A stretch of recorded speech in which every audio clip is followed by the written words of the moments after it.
Good evening, everybody. I'm happy to announce that we are entering the 74th session today.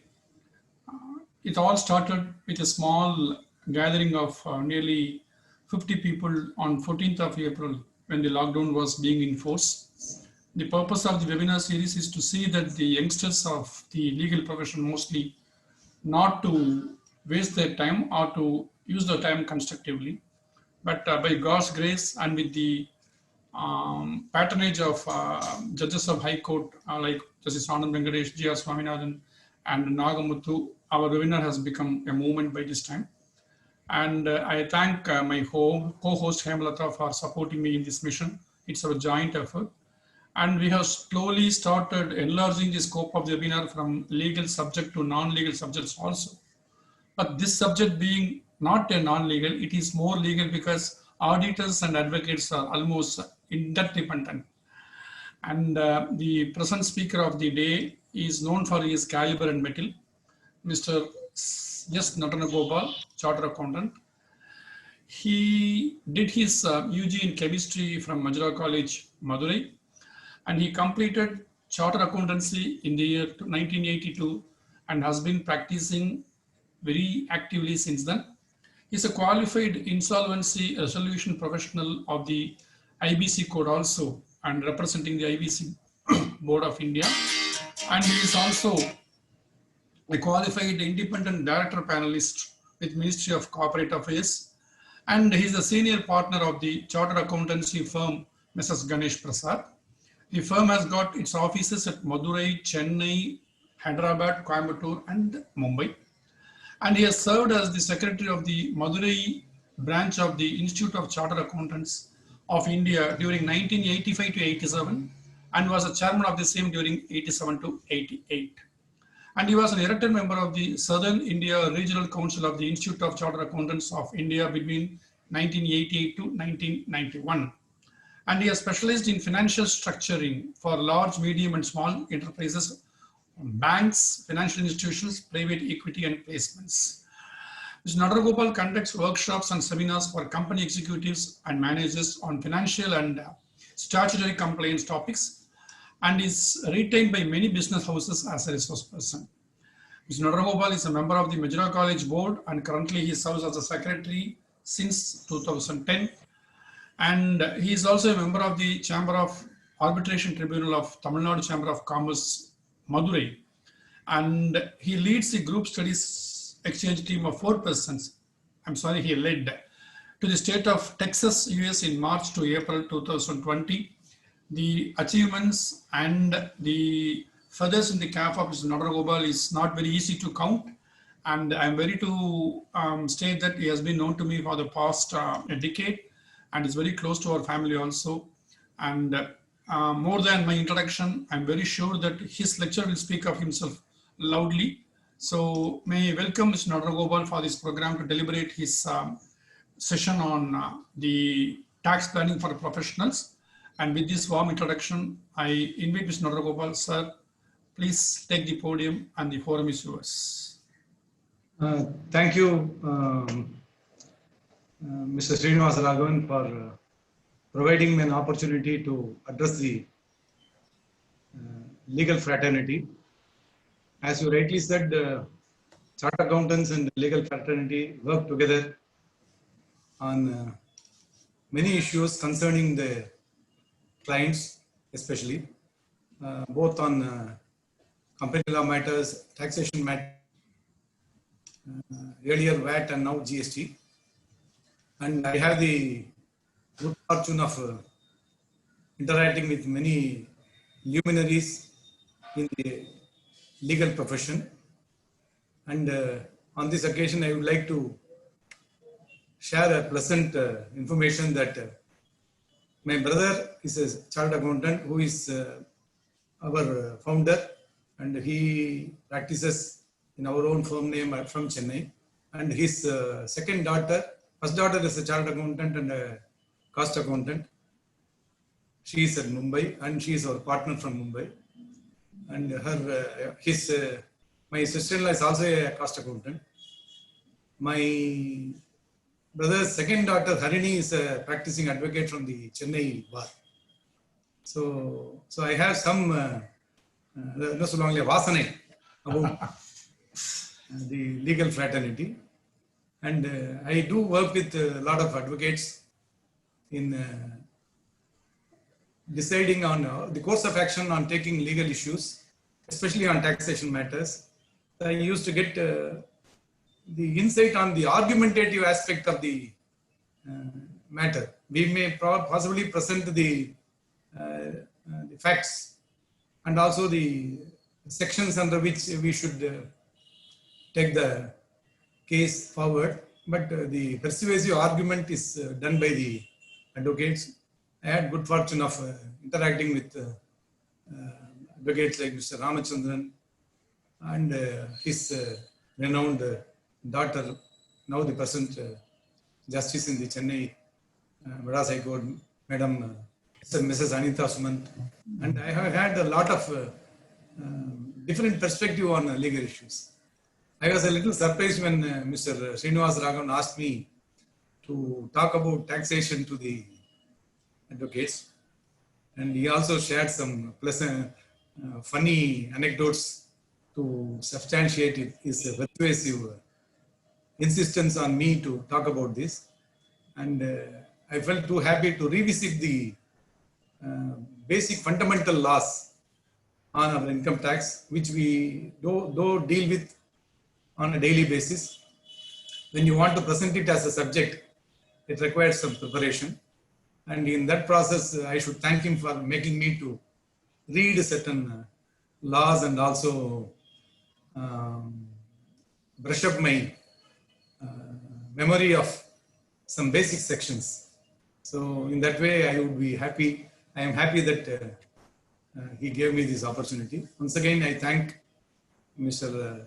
Srinivas Raghavan and also the entire galaxy of advocates present here. Possibly a few more. I have sent this message to a few chartered accountants and friends. They may also be sharing the place. So with that introduction, I would like to go into the topic. Actually, the topic I planned was never avoid, never evade, and always plan. Is the topic given by Mr. Srinivas Raghavan. It is not mine. So I like to, ab initio, I should tell that the topic caption was given by Mr. Srinivas Raghavan and not by me. I only suggested taxation of professionals or taxation for professionals, tax planning for professionals. Tax planning. He said in order to make it catchy, இன்னைக்கு எல்லாமே வந்து கேட்சியா இருந்தா தான் எடுபடும். தினமலர்ல பாத்தீங்கன்னா caption கேட்சியா இருக்கும். அதை பார்த்து உள்ள போனோம்னா தெரிந்ததே ஆரம்பிச்சு ஒரு 4 காலம் வந்து பழைய விஷயத்தை போட்டு கடைசி காலத்துல அப்ப இருக்கிறத போடுவாங்க. பட் இங்க வந்து அப்படி இல்லை. From the first slide itself, I'll share the slide later, but I'm not showing this. Are you seeing the slide? No, I'm not sharing the screen now. I'll just make it extempore and share my material to Mr. Srinivas Raghavan later. Is that okay, sir? Yes, sir. Absolutely, no issues. So that the entire attention will be on me and not on the presentation. No, sir, no problem. Selfish motive, I would say, just on the lighter way. So, see, there is always what I would say, a tussle or tug of war between the taxpayer and the tax collector from time immemorial. So, there is a subtle difference between tax planning and tax avoidance.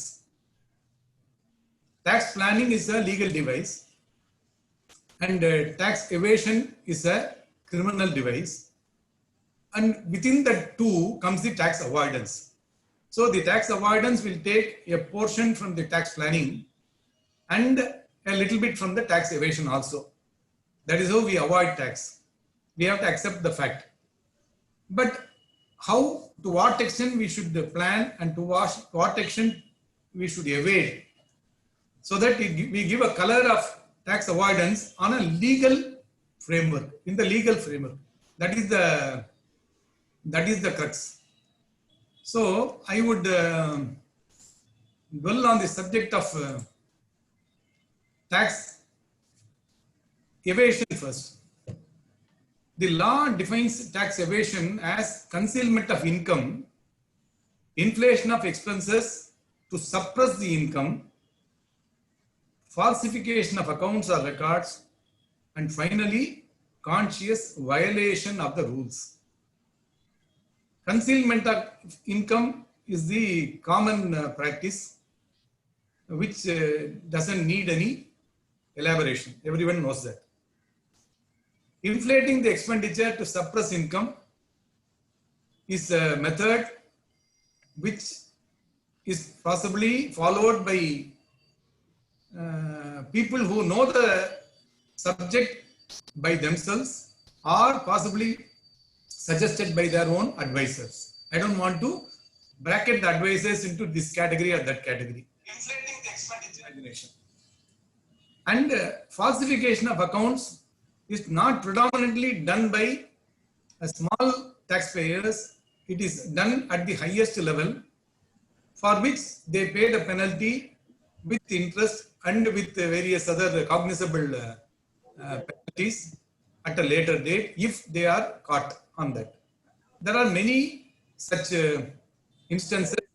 To cite a few, the recent or the near recent episode of Satyam, which was a falsification of accounts. A falsification of accounts, possibly that was not done with an intention to evade tax. In that case, finally, they have more tax by showing higher income, but the accounts are falsified to show a better performance of the company, which resulted in the downfall of the entire supposed to be a blue chip company. So that is another aspect. So then how do we tackle that? That is the biggest problem professionals face. Now, instead of tackling that, now I am going to address that to the professionals themselves. Now comes the question of tax avoidance.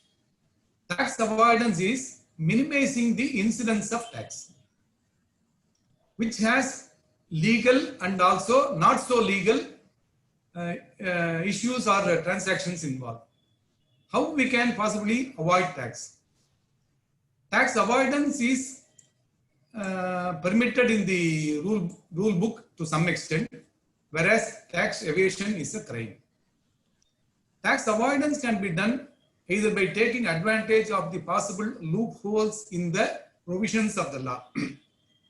You can possibly, as advocates in the criminal or especially if I am right on the criminal side, would normally take loopholes in the law to make someone to escape from the clutches.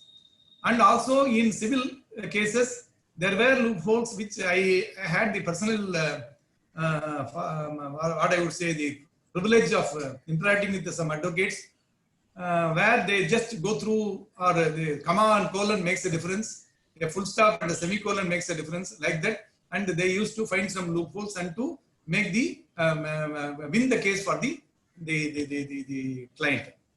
In the same fashion, taking advantage of loopholes is not, I would say, permitted by law, but it is part of the law. If you are, அதாவது தமிழ்ல அழகா சொல்லுவாங்க, ஆம்டவனுக்கு அஷ்டமத்துல சனி அப்படின்னு. So அதுக்கு அதில் நம்ம மாட்டாத வரைக்கும் it is avoidance, and we can jolly well escape from that.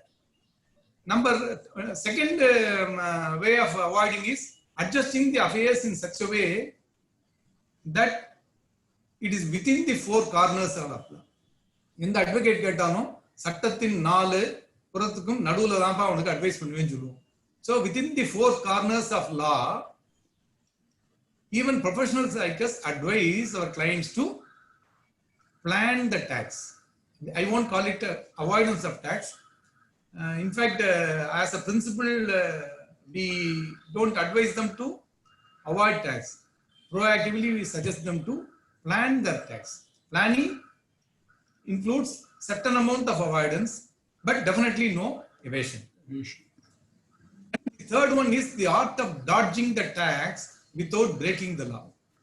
And the art legal issue, you people are very conversant with that. You can dodge from that. And நான் விளையாட்டா அந்த ஒவ்வொரு தான் அந்த அட்ஜஸ்ட்மெண்ட் பார்க்கும்போது அதான் நினைச்சுக்குவேன். how they are able to get so many adjournments before a case is decided. But still, it is within the law. So you are entitled for that, you do that. So you dodge from that. So that is the next way of avoiding the tax or minimizing the tax incidence. That being so, I was reminded of the judgment given by Mr. Justice Chinnappa Reddy in McDowell's case way back in 1985. During that time, I was new to the profession at that time. This case was a landmark case, or I would even call it as a benchmark case on the consequences of tax avoidance. I would just quote 5 of his memorable quotes in that judgment. Then in page 160 of that ITR 154, 154 ITR 148, in that judgment, in page 160, Justice Chinnappa Reddy says like this: substantial loss of much needed public revenue in a welfare state like India. That is a avoidance. It is an evasion. Serious disturbance to economy by piling up black money, directly causing inflation in the country. See how much of parallel economy is there in our country. It is an open secret. That causes serious disturbance to the economy. Large hidden loss to the community by some of the best brains of the country. This is the telling statement by the justice. Large hidden loss to the community, not the country, to the community. See his word. To the community by some of the best brains in the country. The brains include chartered accountants, up to the tribunal level, possibly we represent. Beyond that, it is the baby of the advocates. So best brains includes only these two predominantly. Then also within the corporate, a lot of best brains are there. That's a different issue. Then sense of injustice and inequality which the tax avoidance arouses. அவன் கட்டினானா நான் கட்டணும். இந்த நாயகன் படத்துல வரும், அவனை நிப்பாட்ட சொல்லி நான் நிப்பாட்டுறேன் அப்படின்னு கமல், அந்த ஸ்மக்லிங்க அவரை நிப்பாட்ட சொல்லி நான் நிப்பாட்டேன். அவர் டாக்ஸ் கட்டாரா, என்ன கட்ட சொல்றீங்க? இப்பயுமே நாங்க கோவப்பட்டு டிபார்ட்மெண்ட் ஆர்கியூ பண்ணும்போது கேட்போம், ஏன் சார் இவ்வளவு கேள்வி கேட்கறீங்களே, இந்த ஊர்ல நான் 10 கேஸ் உங்களுக்கு சொல்றேன், உங்களால பிடிக்க முடியுமான்னு கேட்பேன் ஆபீசர்ஸ். அவங்க அப்படியே ஒரு ஹெல்ப்லெஸ்ஸா பார்ப்பாங்க. அது மாதிரி தான் இது. So sense of injustice and inequality which the tax avoidance arouses, and the ethics or the lack of it, of transferring the burden of tax liability to the shoulders of the guideless and good citizens. This is the very telling statement. Because of the avoidance of few, the incidence gets on the heads of the guideless or the அதாவது அவங்க ஏதோ especially நான் salary class பாவப்பட்டவங்கன்னு சொல்லுவேன். அவங்களுக்கு no escape, and that too under the present tax law escape ரொம்ப குறைவு. அந்த மாதிரி ஒரு கைட்லெஸ்ஸாவோ இல்ல நல்ல சிட்டிசன்ஸ், அவங்க நல்ல சிட்டிசன்ஸ் நம்ம டெஃபினட்டா சொல்லலாம். So for those people who is going, that this burden is passed on to them அப்படிங்கிறது ஒரு நிதர்சனமான உண்மை. So with this preamble, let me go to the next. இப்போ இந்த topic we are now talking about the tax planning for professionals. The caption given by Srinivasa Raghavan, I am stopping with the introductory remark. Now I am going directly into the professions. Then the income tax law defines the profession. What is the profession? Profession of law, medicine, theology, or divinity were originally and historically known as the 3 learned professions. Chartered accountants kadiyadu sir, I am escaping. Law, medicine, theology, or divinity were the originally and historically known 3 learned professions. So நீங்க தான் சொல்ல வரீங்க law. So you are the first profession. As for the income tax law, then medicine. Again, everybody will accept that, and that too under the COVID conditions. Then theology and divinity, அது எங்க கொண்டு நிறுத்துறாங்க பாருங்க, which are historically known as the learned professions. Even in modern usage, in a sense, the word profession is still applied only to the learned professions. அவர் நல்ல professional அப்படிம்பாங்க, professional job பண்ணாங்கம்பாங்க. But still, profession means those who are qualified in the field of specialization and prove themselves to be adept in that profession. They are called the professionals as per the dictionary meaning possibly. Now, Delhi High Court in the case of Rishi Gupta has said, when conduct of a member of the profession is contrary or opposed to the good morals or is unethical, it is misconduct warranting consequences. This case was on an advocate case. When conduct of a member of the profession is contrary to the or opposed to the good morals, it is unethical or it tantamounts to misconduct warranting the resultant consequences. So professional, if you overstep or sidetrack from the profession, it can be construed as a misconduct. That is there even in legal profession. The law bar council. So what is misconduct? What is misconduct?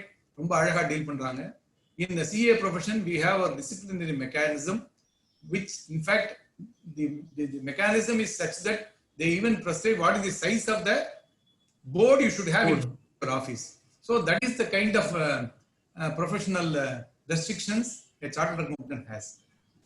Now, this is the broad outline of officer professional. And it is quite interesting that I am addressing the first mentioned profession in that definition, the law. Law and medicine are the priority professions as per the taxation laws. Who is the professional as per the tax laws? 44, section 44 1 cleaner define பண்றாங்க. Carrying on the profession whose gross receipts, not the net receipt, whose gross receipts exceed rupees 1.50 lakhs in all the past 3 years, or if they have started the profession in a particular year on that current year, if their gross receipt or collection or billing whatever exceeds rupees 1.50 lakhs, and if they do the following professions, they are called profession as per the taxation law. What are they? Law profession. Again, first is law, then comes medicine, accountancy, architecture, engineering, technical consultancy, interior decoration, authorized representatives, film artists, and company secretaries. So the lawyers take the primacy as a lawyer, and if you escape from that, then you are called the authorized representative also. In that basis also, you are a professional. So chartered accountants come under accountancy and also possibly under authorized representatives. So these are the, there are ever so many film artists, so many things are there. I am restricting to a few. If you want to elaborate on that, actors, actresses, cameraman, editor, cinematographer, adala cine field lo varum. Similarly, on the TV side, media side, everybody will come under the profession. If they come under the profession, in the definition of thirumba pesrena, these professionals not only have a responsibility to maintain the ethics in the profession, but they also have a responsibility to comply with certain laws under the income tax law. That is why a definition, separate definition is given under the Income Tax Act to define a professional. Now, then what is expected as the obligation of the professional?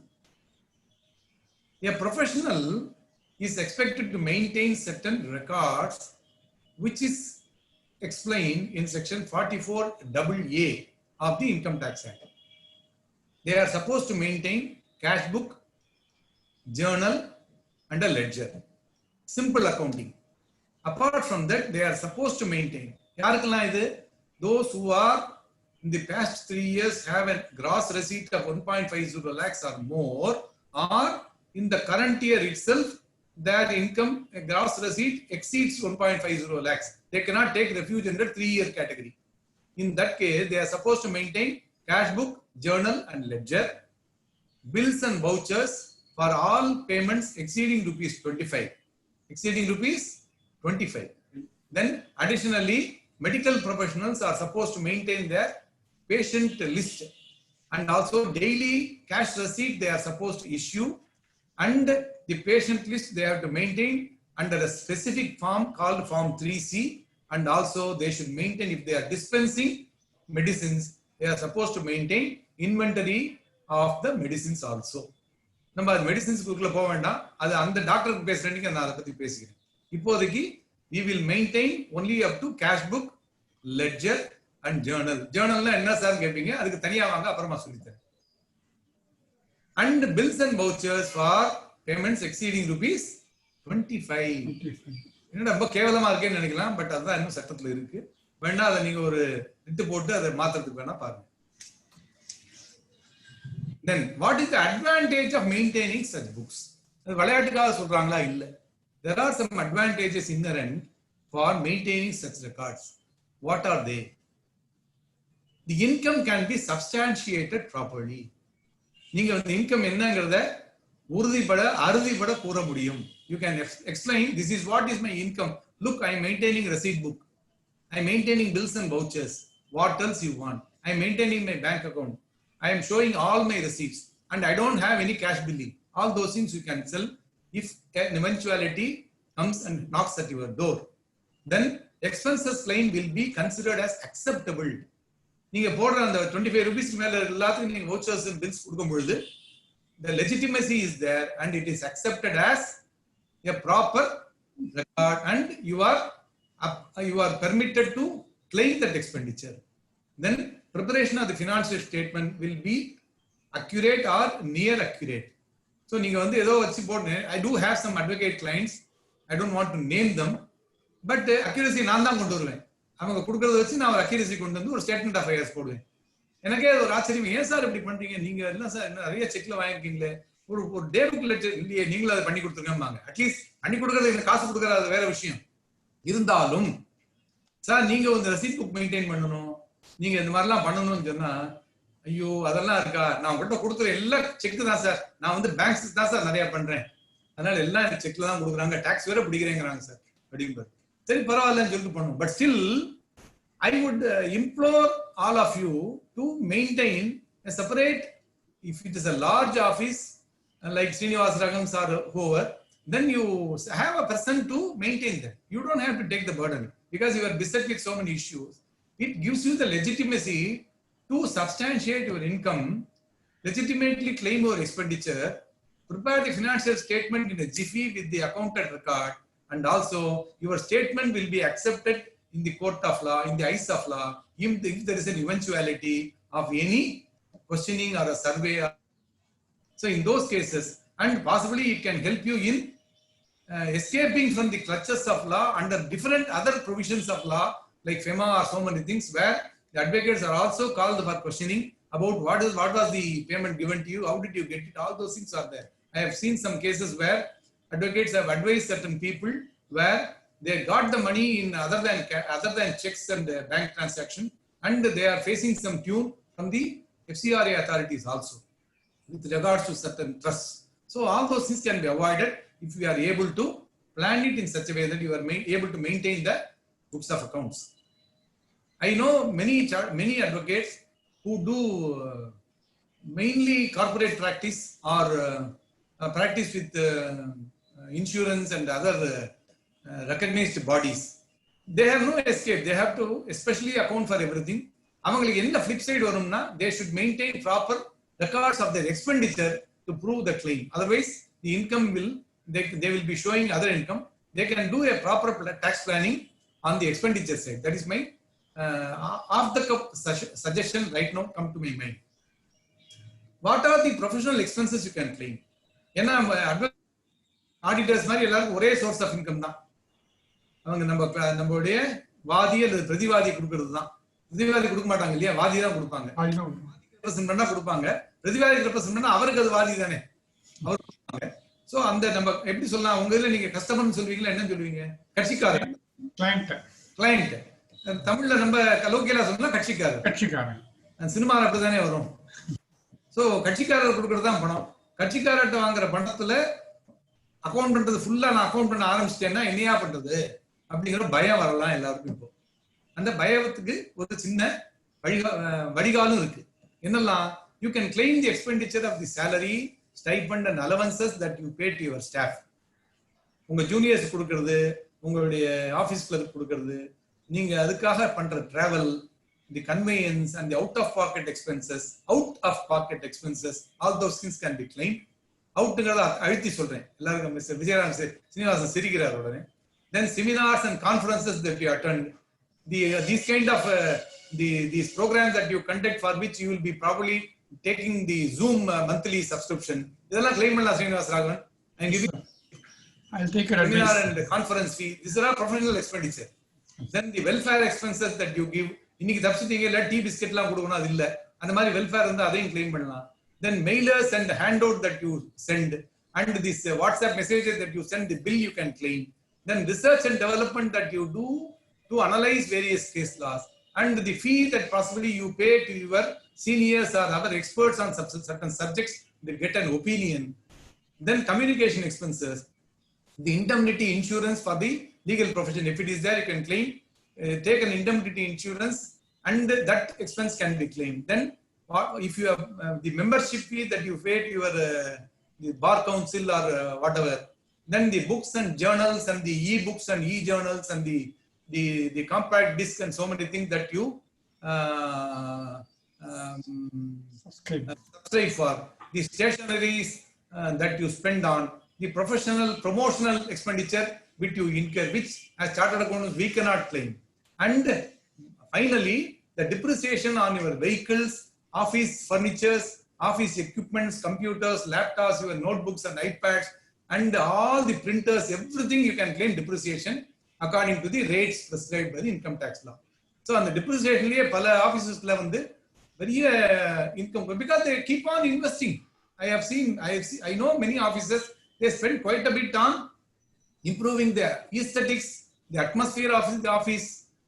Many advocates office I have visited, it looks like a corporate office. They spend so much on that, and all those expenditures can be claimed either in the form of repairs or in the form of depreciation if it is going to have a long-standing benefit, like computer வாங்கினா 40% depreciation, லேப்டாப்புக்கு 40% depreciation, software வாங்கினீங்கன்னா அதெல்லாம் right of பண்ணிக்கலாம். அது ஏன்னா software update ஆகிட்டே இருக்கு. உங்களுக்கு நிறைய சாஃப்ட்வேர்ஸ், உங்க லீகல் சாஃப்ட்வேர் நீங்க வச்சிருப்பீங்க. அதே மாதிரி வெஹிக்கிள்ஸ், உங்களுடைய கார், உங்களுடைய டூ வீலர், இப்போ உங்க ஸ்டாஃபுக்கு நீங்க டூ வீலர் வாங்கி கொடுத்துட்டு அவங்க ஆர்சி உங்க பேர்ல இருந்து அதையும் நீங்க கிளைம் பண்ணலாம். Then furniture that you have invested on, all interiors, everything you can claim. Interiors 100% depreciation. So all those tax benefits are available. So you can plan in such a way that if you invest in movable fixed assets, you can claim.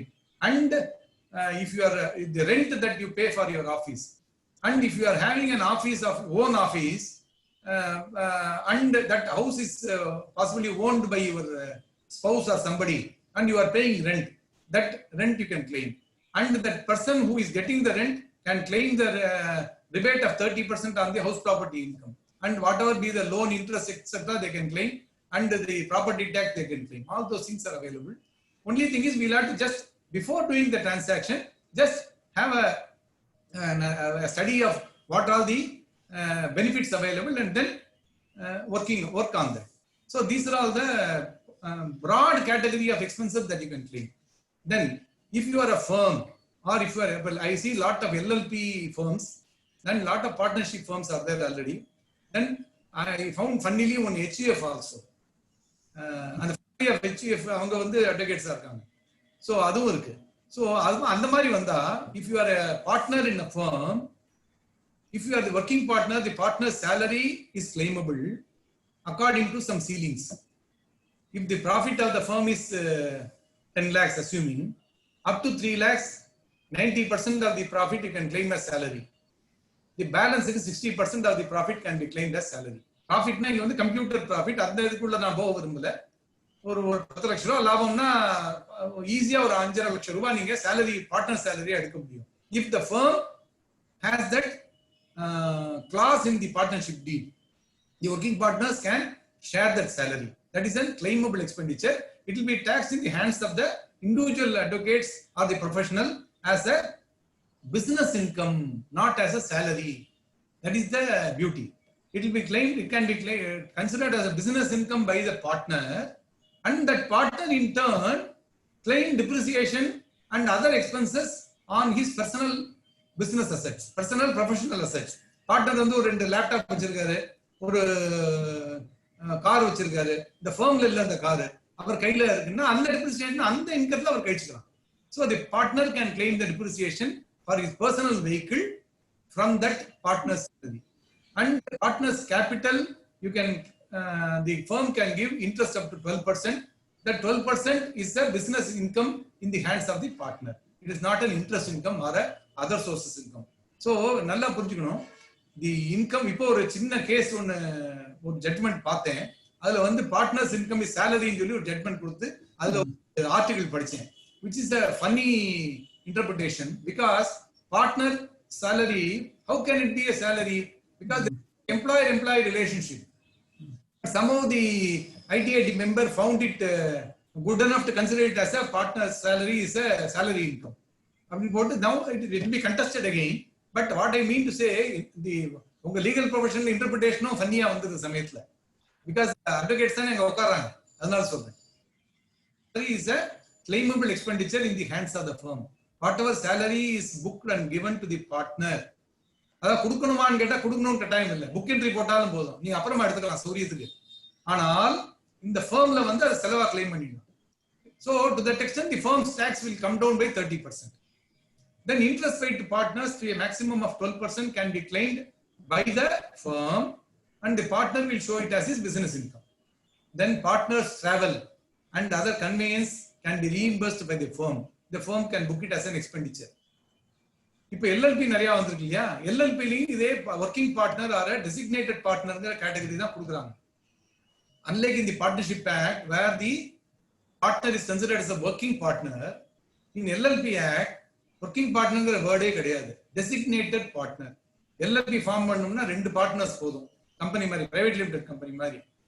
Both the partners can be called as a designated partner.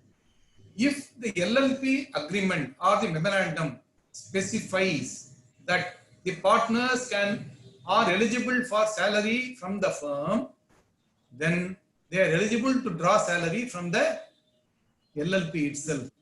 What is the advantage? There is no ceiling like what you have in Income Tax Act. In LLP la salary நீங்க வருஷம் பார்த்து உங்க profit manipulate பண்ற அளவுக்கு நீங்க போட்டுக்கலாம். So LLP also has that facility of paying salary, and that too treated as a business income or a professional income for the professional. On top of it, there is something called the concept of keyman insurance. Keyman insurance உங்களுக்கு எல்லாருக்கும் தெரிஞ்சிருக்கும். Just to add something, you are the key person in the firm. If something happens to you or some professional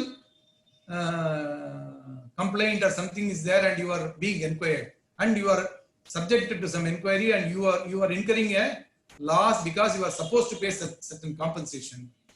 If you are got a keyman insurance, then you can definitely get that payment from the insurance company. So for that you upfront go for a keyman insurance premium is claimable as an expenditure in the hands of the firm. If you are a proprietor and if you feel that obviously you are the key man, you can also go for that. But from my inquiry with insurance companies, I personally felt that they don't encourage that. If it is a firm, then they encourage, because எல்லாமே key work தானே இண்டிவிஜுவலுக்கு. இப்போ எதுக்கு வேணாலும் keyman insurance claim போடலாமேங்கிற ஒரு argument இன்னும் நான் அதை ஃபர்தரா அதை முயற்சி பண்ணி பார்க்கல. Advocates possibly can discuss with insurance companies whether individuals also can go for keyman insurance. The keyman insurance paid to the key partner or the partners can be claimed as an expenditure. HUFR they can have a separate arrangement and assessment, and the karta will show the income there, and there he can have his tax planning. Up to this, any queries, or we will have it at the last? We'll have the last. மொத்தமா பார்க்கலாம். I have about 8 more slides, sir. Okay, sir. What is the time limit up to which? No, absolutely no time constraint. Now it is 6:49. No issues, sir. Time is never been a constraint. You can take your own time. I'm sorry, it is now 5:49 only. 5:49 only. No issues. I can go. I will go up to say 6:05 or 6:10, sir. 6:30 வரைக்கும் போலாம், ஒன்றும் பிரச்சனை. பேச matter இருக்கணுமே. இருக்கு sir. இந்த question answer கேட்போம் sir. சரி, இவ்வளவு காம்ப்ளிகேஷனா சொல்றீங்களே, புக்கை மெயின்டைன் பண்ணி அக்கௌண்டன்ட்ட போடு, ரெசிப்ட் புக் வச்சுக்கோ, அதெல்லாம் சொல்றீங்களே அப்படின்னு கேட்கலாம். Is there an easy way of compliance? Yes, that is also there in the law. a section called 44ADA, ADA, that does not require you to maintain any books of account. If your professional income is up to rupees 50 lakhs, and if you are mentally prepared to offer 50% of your income as a declared income, as a deemed income, உங்களுக்கு 40 லட்சம் உங்களுக்கு இந்த வருஷம் வருமானம்னா நீங்க 20 lakhs என்னுடைய இன்கம்னு சொல்ல தயாரா இருக்கணும். அந்த இன்கத்துல இருந்து எதையும் டிடக்ஷனே பண்ண முடியாது. What you can deduct from that depreciation you cannot claim. No expenses can be claimed, but you can claim rebate of your investments in tax saving instruments like premium paid for life insurance, your investment that you have made in mutual funds or NPS, or your children educational expenditure, or if you have housing loan, all those expenditure you can claim subject to certain limits, and that income will be deemed as your income. Only section 80C and 80D deductions can be claimed. So if that is so, then you can easily, possibly a person with say 15 lakhs or 20 lakhs வச்சுக்கோமே, அவருக்கு அவ்வளவுதான் professional income, legal profession இருக்கு. I don't have the patience or the manpower, or my wife does not want to maintain my books, so I have to depend on somebody, so I don't want to do that. Then in that case they can resort to section 44 ADA to offer. It is only a self declaration and you won't be questioned. This is a straightforward, you can straight away file your returns and be done with it. In that case you pay the tax. எதுக்காக இதை சொல்றேன், emphasize பண்றேன்னா, I have certain legal friends who say, sir, எனக்கு loan, housing loan வாங்க போனா நான் வந்து bank advocate இல்ல, இன்சூரன்ஸ் கம்பெனி அட்வொகேட்டா இல்ல, என்னால வந்து ஸ்திரமான இன்கத்தை, but I have good practice, but when I go for housing loan I have a problem. அது சில யங் சார்ட் அக்கௌண்ட்ஸ் இந்த ஏஜ், இந்த 35-40s இருக்கிறவங்க என்ன கேக்குறாங்க. So I used to tell them, why are you bothered? உன்னோட இன்கம்ல 50% இன்கம்ல காமிச்சு at least இந்த ஃபர்ஸ்ட் ஒரு 3 வருஷத்துக்கு அதை 2 வருஷத்துக்கு போட்டுட்டீங்கன்னா your tax return gets decent enough for the bankers or the insurance companies to consider this as a lendable proposal. Then 6 times the income they would possibly lend as loan. So அப்படி இருக்கும்போது நீங்க borrow பண்ண முடியுமே அப்படின்னு சொல்றேன். இதுல ஒரே ஒரு இது என்னன்னா, if you resort to this 44 ADA, you should continue to maintain that, or you say that next year, this year I am doing 44 ADA, next year I have found a good person to maintain my accounts, I will maintain my books. Why should I offer 50%? I will offer what is exactly my income. That may be even lower than my 50%. And I will be claiming my depreciation and all my professional expenditures. Then my if on a percentage basis, my taxable income may be only 22% of my gross. So why should I pay 50%? In that case, if you resort to that or you switch over to that, you should continue to be like that for the next 5 years. ஒரு வருஷம் இது, ஒரு வருஷம் அதுன்னு மாத்திக்க முடியாது. That is the catch. So you have to take a considered decision which way I want to go. This provision is good for professionals in the threshold. The take-off stage இருக்காங்க இல்லையா, அவங்களுக்கு நல்லா பயன்படும். Because for 2-3 years they can continue to offer in this 44 ADA. ஒரு 5 வருஷம் வரும்போது அவங்களுக்கு கீழே ஜூனியர் வந்துருவாங்க. அப்படிதானே சார் உங்க இதுல? When you get your juniors, maybe 5 years, maybe over 5 years வச்சுனா, அப்போ வந்து you are supposed to be a fairly senior advocate. அப்போ அந்த சீனியர் ஜூனியர் பண்ணிக்கலாம், or you will be mentally prepared to maintain accounts yourself. Now don't think that I am trying to say that you people don't maintain accounts. I am only saying that suggestive சொல்றேன். So உங்களுக்கு அந்த cumbersome process இல்லாம இருக்குமேங்கிறது. So in that case, if you switch over to a regular filing of returns, then you cannot go back for next 5 years. So this is the catch. So you will have to take a call depending on your personal plans and personal income profile, and also what you want to do in the subsequent years. What are our responsibilities for mid and big firms? இங்கதான் இந்த ப்ரொஃபஷனலுடைய நிஜமான ஒரு லட்சணம் வெளியே தெரியும். What are all my responsibilities as a professional? If my taxable income, if my gross income exceeds rupees 50 lakhs, my gross income from my profession exceeds rupees 50 lakhs, then I am supposed to get my accounts audited under section 44 AB by a chartered accountant. அது வந்து chartered account எனக்கு அந்த next ரோல இருக்கிற chartered account தான் சொன்னா கைது போட்டுருவாருன்னு சொல்லலாம். ஆனால் that doesn't end there. In that case, you have to maintain your books properly. You have to maintain your receipt books. You have to maintain your day book, ledger. அதெல்லாம் நான் சொன்னேன் இல்லையா, அதெல்லாம் ப்ராப்பரா வச்சுக்கணும். Receipts வச்சுக்கணும், vouchers வச்சுக்கணும். Apart from that, your bank account should be proper. Cash transactions வந்து 10,000 ரூபாய்க்கு மேல கேஷ் பேமெண்ட் கொடுக்க கூடாது. அந்த மாதிரி அண்ட் 2,50,000 க்கு மேல cash transaction for lending and repayment and இருக்க கூடாது. All those provisions will start applying. Number 2, you have to file the returns within a stipulated time. Get it audited. அதுக்கு மேல முக்கியமானது, when you are dealing with co-professionals or you are dealing with you pay certain you make certain payments as in the course of your legal profession. You have to deduct tax at source on those payments.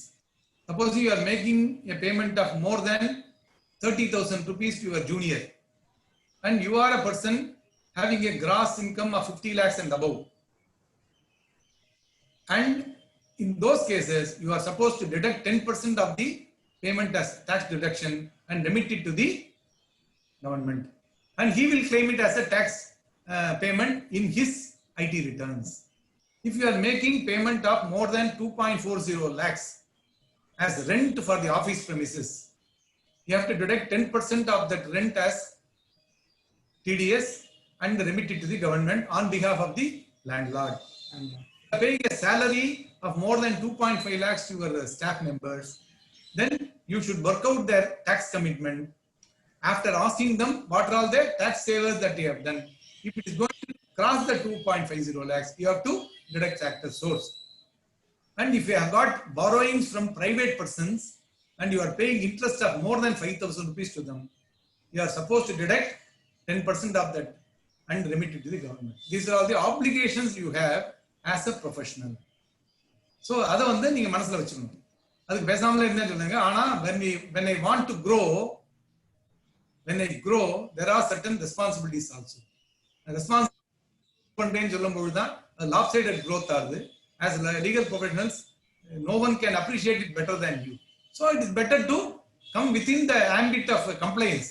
I am not saying within the ambit of law, within the ambit of compliance, so that you are comfortable, you will do your profession properly, and your people will take care of that. You have a hassle-free professional activity. இதை தவிர வந்து என்னெல்லாம் நீங்க claim பண்ண முடியும்? Income from rented commercial properties will be taxed. If you have let out any property, you will have to offer the rental income. On the rental income, you will have to, you can claim 30% as a repairs and maintenance as a flat 30% rebate. Your property tax can be adjusted, and if it is self-occupied property, you can claim up to 2 lakhs as house property loan, housing loan interest, and you can even show a loss. That loss can be adjusted against your professional income, and only on the balance you will be paying your tax.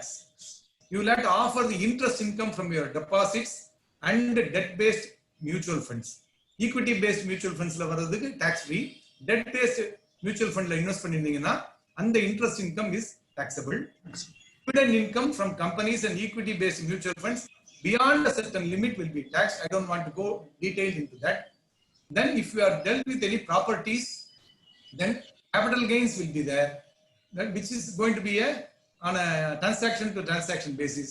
In those cases, you can come to me. I will advise you for a fee how to tax plan on the capital gains.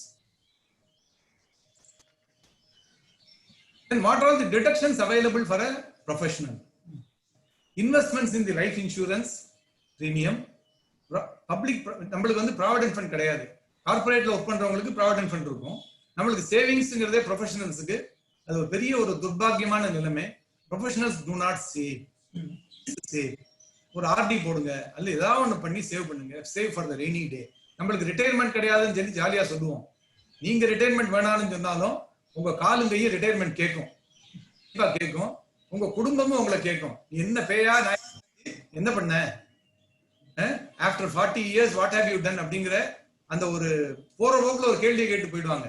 You will have no answer, but you would have done so much, but you will have no answer. The savings will be your answer. So please save for the rainy day. Investment in life insurance is coming handy. But personally, people beyond 60 years don't go for life insurance. நீங்க insurance பண்ணி நீங்க Monday போட்டதுக்கு அப்புறம் உங்க குழந்தைகளுக்கு போக போறது இல்ல உங்க ஸ்பௌஸுக்கு போக போறது. அதுக்கு பதில் அவங்க பேர்லயே சேவிங்ஸ் பண்ணிட்டு போயிடலாம். கொடுத்துட்டு போயிட்டாங்க நம்மளுக்கு அலையோடல இன்சூரன்ஸ் கம்பெனிக்கு சொல்லுவாங்க. ஸோ அந்த மாதிரி பண்ணணும். Youngsters, if they feel that their life is very tense and they have a tough professional life, better to get the insurance so that if you fall sick, you should take medical insurance. I will first cover the insurance with the tax benefits. Premium on life, public provident fund, 500 ரூபாயில ஆரம்பிச்சு 50,000 ரூபாய் வரைக்கும் போடலாம். Any bank has that account opening facility. You can invest in that, and that too the interest earned from that public provident fund is a tax-free income. You don't pay tax on that. Public provident fund, then systematic annual investments you should do, then national savings scheme, national savings certificates, ULIP, mutual funds, இதெல்லாம் investments. Then tuition fee of the children up to say probably 50 years வரைக்கும் நமக்கு college going or school going children இருப்பாங்க. அவங்களுடைய tuition fee claim பண்ணலாம், hostel fee claim பண்ண முடியாது, books அதுக்கெல்லாம் வாங்கினதுக்கெல்லாம் claim பண்ண முடியாது. Only the tuition fee you can claim. Then housing loan la interest can be claimed if it is a self-occupied property up to 2 lakhs under income from house property. The principal portion payment can be claimed in section 80C, subject to a maximum of 1.5 lakhs, including all the investments, your PPF, insurance, housing loan, education expenditure, எல்லாம் சேர்த்து up to 1.5 lakhs you can claim. அதுல one of the parties housing loan principal amount, asal.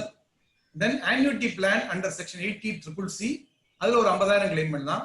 Then pension fund இருக்கு NPS 80CCD1, அதுல நீங்க ஒரு 50,000 போடலாம். இதெல்லாம் extra. இந்த 1.5 all put together 1.5 வரும். நீங்க எல்லாம் சேர்த்து அது தனின்னு நினைக்க கூடாது. all put together you can go up to 1.5 lakhs investment. இந்த 1.5 lakh நீங்க பண்றது வந்து கட்டாயம், காலத்தின் கட்டாயம், நேரத்தின் கட்டாயம், கோவிடின் கட்டாயம்னு நான் சொல்லிக்கிறேன். Please invest for the rainy day. Then next one, again mediclaim. நான் இன்னைக்கு இந்த மேக்ஸ் லைஃப்ல வந்திருந்தாங்க, அவங்கள்ட்ட பேசிட்டு இருந்தேன். There is a spurt in mediclaim inquiries and we are having a jolly good time அப்படின்னாங்க. எல்லாரும் கோவிட் சேர்த்து கவர் பண்றாங்க. போயிட்டு வந்துட்டு போகுதியா புதுசா ஏதாவது வருதுன்னு அதுக்கு சேர்த்து சொல்லுன்னு இப்ப சொல்லிட்டு இருந்தேன். நான் அவங்க ஆபீஸ் இனாகுரேஷன் போயிருந்தேன். அந்த 1 year செரிமனின்னு கூப்பிட்டாங்க.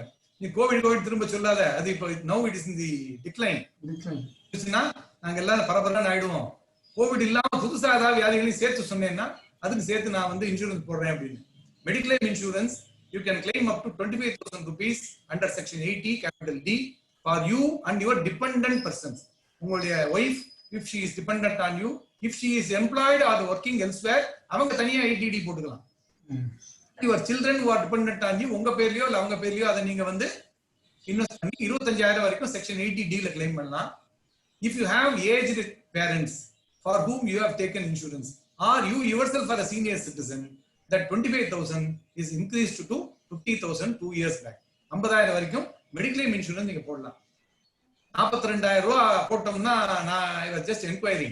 இப்ப எனக்கு வந்து இவ்வளவு வயசு ஆச்சுப்பா, நானே என் ஒய்ஃப்க்கு மட்டும் போட்டா என்ன சார், நீங்க 38,000 போடுங்க, உங்களுக்கு 10 லட்சம் கவர் பண்றேங்க, போட்டுடலாமான்னு இருக்கு. 50,000 உள்ள இருக்க சீனியர் சிட்டிசன் போட்டுருவோமே. So what I mean to say, you have to protect yourself and your family. Savings is one protection. Mediclaim is another protection to save from intermittent sickness. Then if you have dependent people at your home who are disabled, unfortunately you may have such persons at your home. If you spend on them for the treatment or for the medicines or hospitalization, section 80DD enables you to claim up to 1,25,000. அவங்களுடைய ட்ரீட்மெண்ட்டுக்கு அதுக்கு doctor சர்டிபிகேட்டோட கொடுத்தீங்கன்னா அதெல்லாம் இப்ப ரொம்ப simplify பண்ணிட்டாங்க. முந்திலாம் government டாக்டர்கிட்ட போய் வாங்கணும், அவர் கெசட்டடா இருக்கணும், அப்படி இப்படிலாம். இப்ப any recognised doctor in that particular field of medicine அவர் கொடுத்தாலே போதும்ட்டாங்க. சிம்பிள். ஒரு லெட்டர்ல எழுதி கொடுத்தாருன்னா இப்போ வந்து எல்லாமே அடுத்து கொஞ்சம் அடுத்து இந்த ஃபேஸ்லெஸ் அசஸ்மெண்ட்டை பத்தி சொல்லும் போது உங்களுக்கு புரியும். 1,25,000 வரைக்கும் கிளைம் பண்ணலாம். Similarly medical expenditure for specified diseases தனியா இருக்கு. ஷெட்யூல் 11ல ஒரு 10-12 டிசீசஸ் சொல்றாங்க.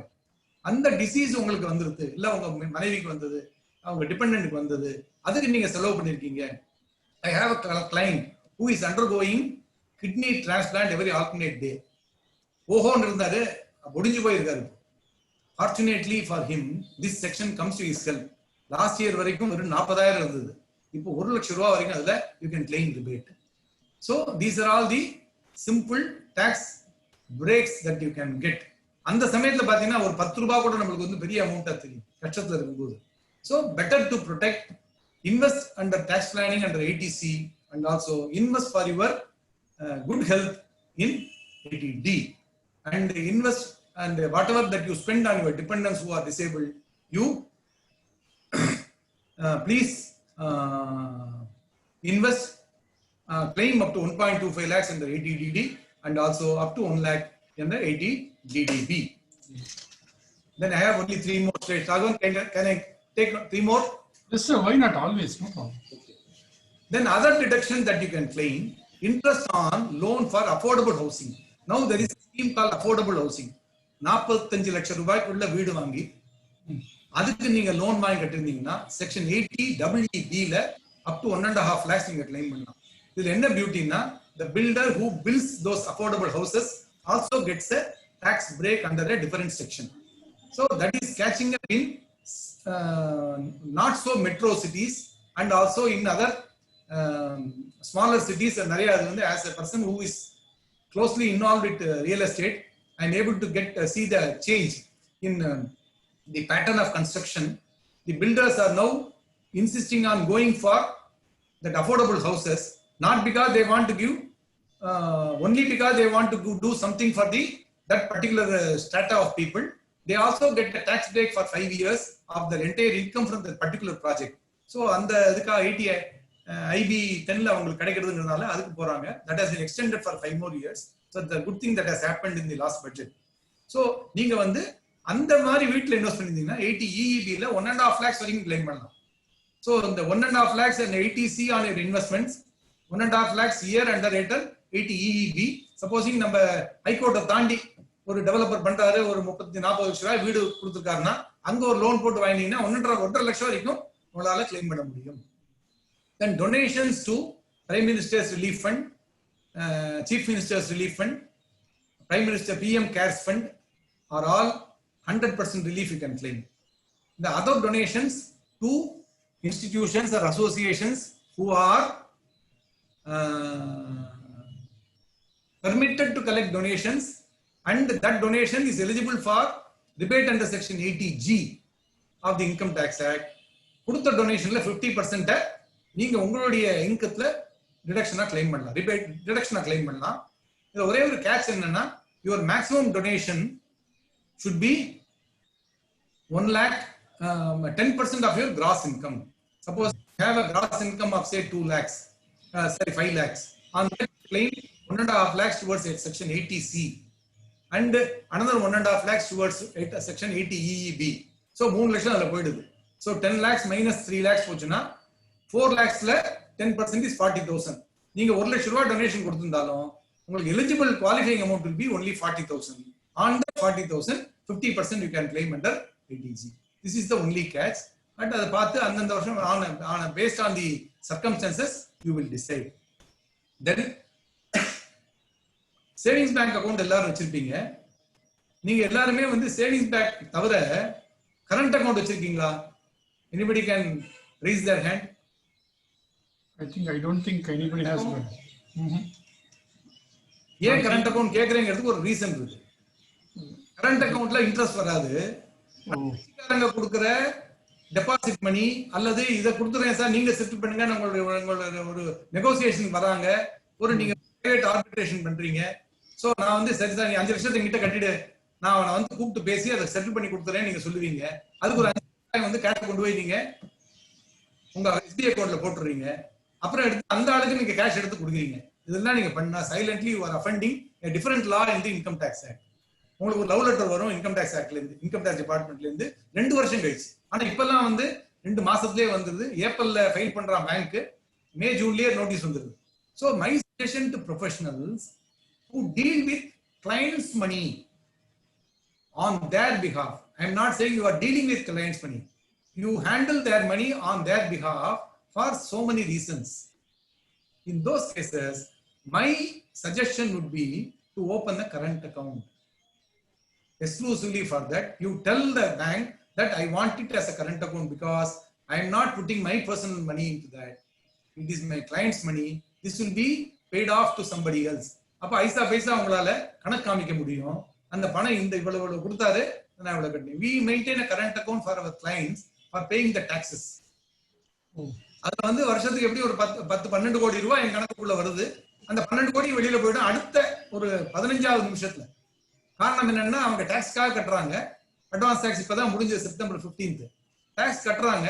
கட்டின அடுத்த நிமிஷம் நான் செலான் போட்டு அதை கட்டி அதை க்ளோஸ் பண்ணிடுறேன். கான்ட்ரா மார்ச் பண்ணுவோம். அப்படி பண்ணிட்டோம்னா எவ்வளவு கோடி ரூபாய் நீங்க டிரான்சாக்ட் பண்ணினாலும் you won't be questioned. But there is a trap.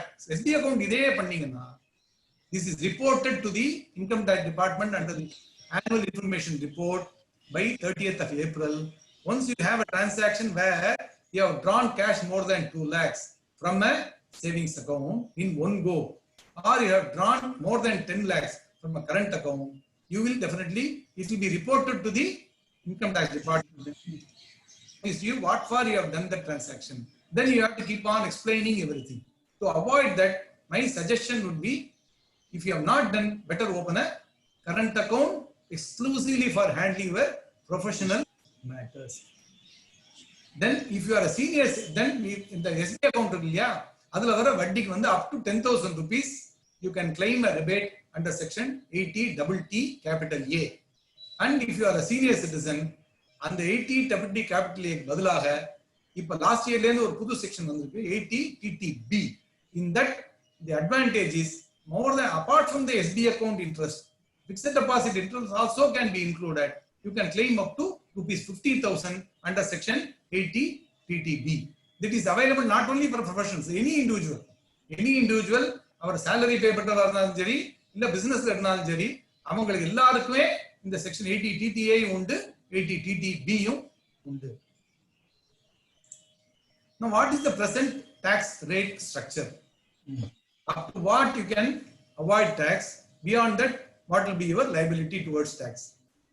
Your tax rate for the current year, that is assessment year 2021, that is the completed financial year 1920, up to 2.5 lakhs nil, 2.5 lakh to 5 lakhs 5%, 5 lakh to 7.5 lakhs 20%, 7.5 lakhs to 10 lakhs also 20%. That means presently 10 lakhs to 10 lakhs 20%, 10 lakhs and above 30%. That is the up to this financial year.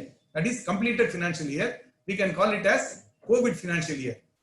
For the supposed to be non-COVID financial year 2021, that is assessment year 21-22, for which we are supposed to pay the advance tax. If I will come to that, if your tax liability is going to be more than 15,000, I forgot to tell that you have to pay advance tax in 4 installments.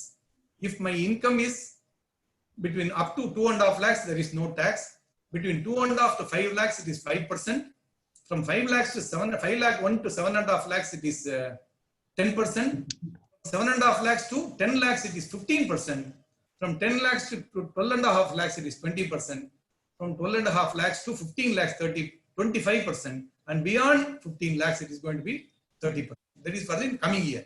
Now we have to come to the responsibility of, if you are a case of taxpayer and your annual tax, after your tax is say about 30,000, நீங்க work out பண்றீங்க இந்த வருஷம் 30,000 ரூபாய் tax கட்ட வேண்டி இருக்கும் இந்த slab படி.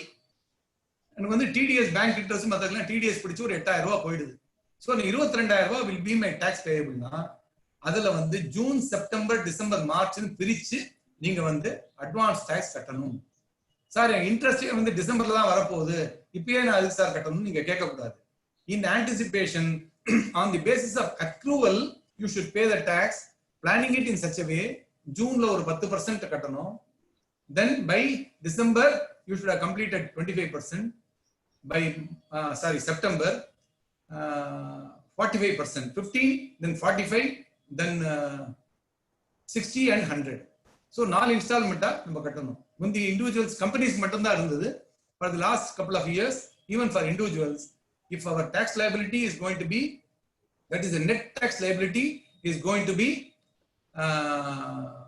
more than 15,000, then you are supposed to maintain advance tax. So 15%, 45%, 75% and 100%. These are the 4 slabs that you have to maintain.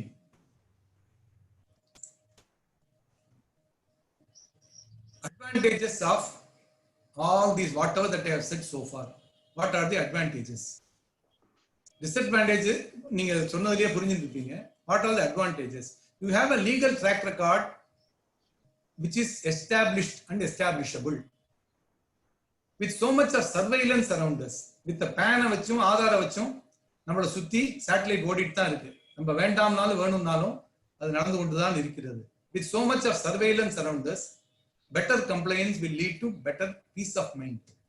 Not PAECE, PEACE. Better peace of mind.